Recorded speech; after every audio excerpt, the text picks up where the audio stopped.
ሰብ እንዴት ናችሁ? ደህና ናችሁ ወይ? እኔ እግዚአብሔር ይመስገን በጣም ደህና ነኝ። ዛሬ ሃይሚና ብሩኬን ስላየኋቸው እኔ በጣም ደስ ብሎኛል። እግዚአብሔር ነው የምላችሁ። ጠፍቶ ነበር፣ ኧረ ተናፍቋል። በፈጣሪ ስም ግን እንደዚህ ነው በቃ እንዴ!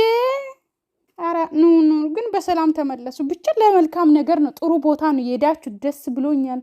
ግን ደግሞ እንድትመጡ ፈልጋለሁ። እንዴ ችግሩ እሱ ነው። እና ዛሬ ቲክቶክ ላይ ብቅ ብሏል። ደስ ብሎኛል ስላየኋቸው ብቻ ማለት ነው። እንደዚህ ቢያንስ ፎቶም ሆነ የሆነ ነገር ልቀቁልን በየቀኑ ማለት ነው። ደግሞ ቤተሰብ አንድ ነገር ላስቸግራችሁ ነው።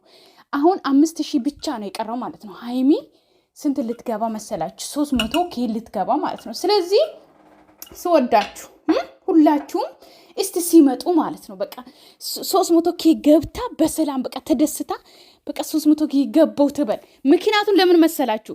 ይሄ ሰሞን አሁን ቪዲዮ ቢለቁ ኖሮ 300K በትክክል ትገባ ነበረ ማለት ነው። ገባችሁ አይደለ? ቪዲዮ ስላለቀቁ 300K እንኳን አላስገባችሁም። ስለዚህ 300K እስክናስገባትና ማለት ነው በቃ ባላችሁት አካውንት ይውላችሁ የመዳም ልጅ አይቀር ምን አይቀር እያመጣችሁ በቃ 300K እንኳን ገብታ በቃ እንድትመጣ ማለት ነው። ገባችሁ አይደለ? ደስ እንዲላቸው ቤተሰብ ሰምታችኋል።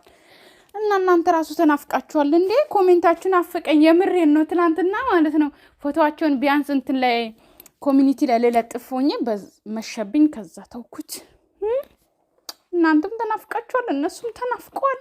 በቃ እኔማ በዛኛው ቻናል ያለውኝ ግን በዚህኛው ቻናል ላይ በቃ እና በቃ ቻው። እሺ ቤተሰብ ወዳችኋለሁ እና እንዳትረሱ። ብሩኬንም እንደዛው ከ50 እሺ።